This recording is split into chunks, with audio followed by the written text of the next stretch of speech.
Oke, balik lagi bareng sama Dini dan juga Arbi. Abi.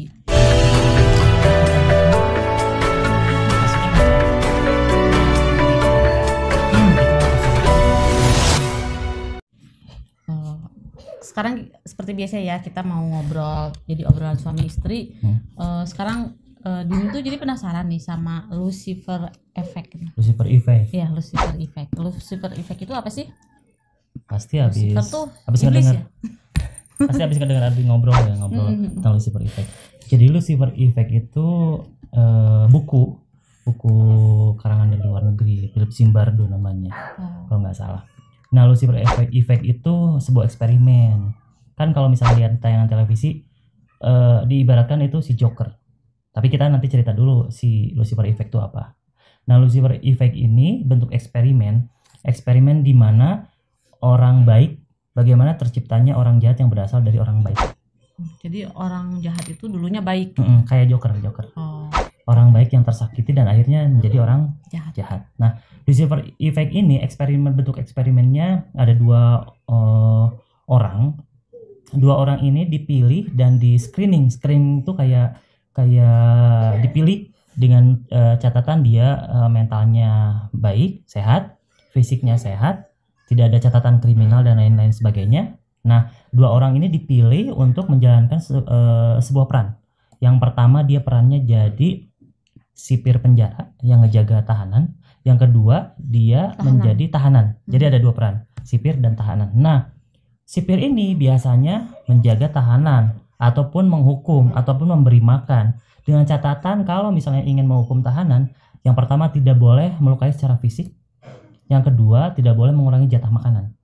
Nah, setelah nggak boleh mukul kayak gitu. Mukul juga nggak boleh, menyakitinya secara mental, kata-kata gitu, dan verbal. Nah, yang terjadi ketika manusia diberi kekuasaan, diberi sebuah power kekuatan, dia akan menjadi seseorang yang otoriter, yang penguasa. Dan akhirnya eksperimen ini harusnya berjalan 2 minggu, tapi ini berjalannya cuma 6 hari. Kenapa? Karena tahanan tersebut merasa ditindas secara verbal, dihukum secara fisik walaupun sebenarnya tidak menyentuh. Dia disuruh push up dan lain sebagainya, dan akhirnya dia terpuruk, mentalnya kena. Nah, eksperimen ini menandakan bahwa yang tadinya orang baik itu akan menjadi jahat pada waktunya. Seperti itu. Lucifer Effect itu intinya seperti itu. Dan kalau misalnya kita lihat di film di Joker ini kan asalnya baik. Orang jahat tercipta dari orang baik yang sering tersakiti dan ditanya kapan nikah. Biasanya kayak gitu. Oh ya gitu. Enggak, biasanya kayak gitu. Kalau orang-orang biasanya kan kapan nikah, langsung jadi Lucifer Effect, jadi Joker jahat. Kayak gitu. Enggak usah nanya kapan nikah deh. Dan biasanya manusia tuh pada dasarnya netral. Cuman dia bisa menjadi baik, dia bisa menjadi jahat tergantung siapa yang dia hadapi. Itu namanya Lucifer Effect tuh di situ munculnya. Iya juga ya.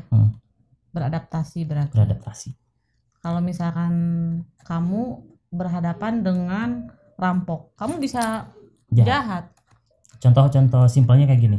Kalau misalnya ini contoh Lucifer Effect-nya ya.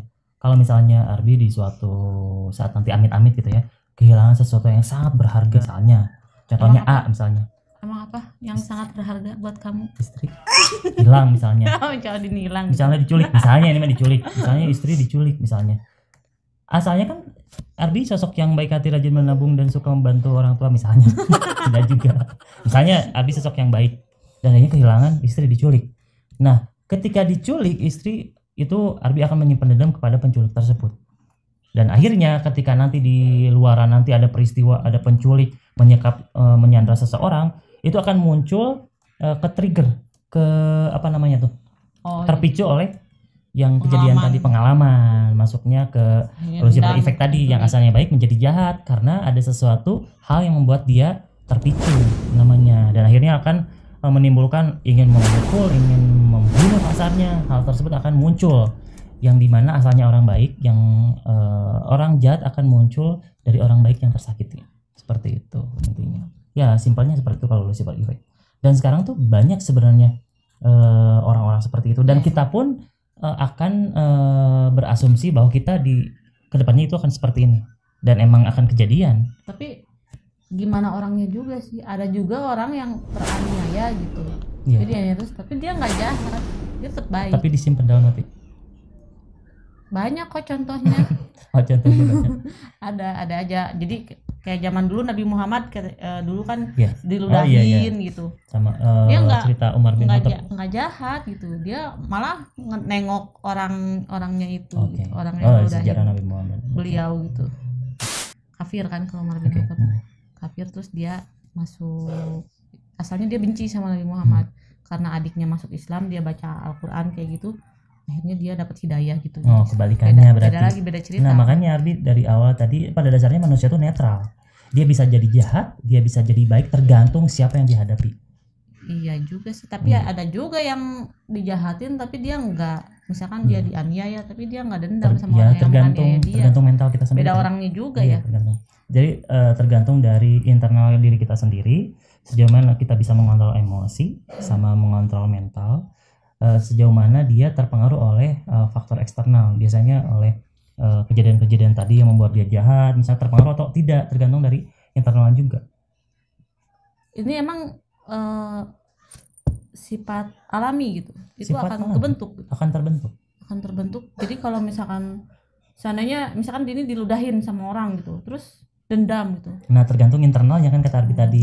Seseorang tuh bisa jadi internalnya terganggu, bisa jadi tidak.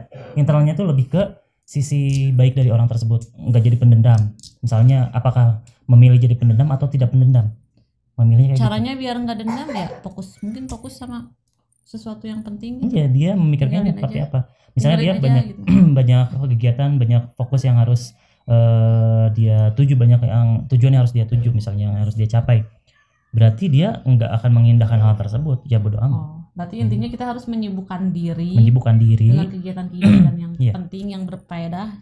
Jadi nggak usah terlalu mikirin orang-orang yang udah nyakitin kita Iya. gitu. Tapi biasanya nih ya, biasanya tuh kalau ada sesuatu pengalaman yang menyakitkan itu bikin otak kita tuh trauma. Kita lagi ngerjain apa, misalkan kita lagi kerja, kita inget si orang itu gitu udah jahatin kita, terus kita lagi ngerjain apa, kita lagi ngerjain sesuatu atau kita mau tidur, itu pasti selalu kebayang-bayang. Iya. Itu bagaimana cara menyikapinya, walaupun kita menyibukkan diri, tapi di sela-sela kesibukan itu pasti masih ada kan kebayang. Iya, banyak sebenarnya yang bikin trauma tersebut. Ya caranya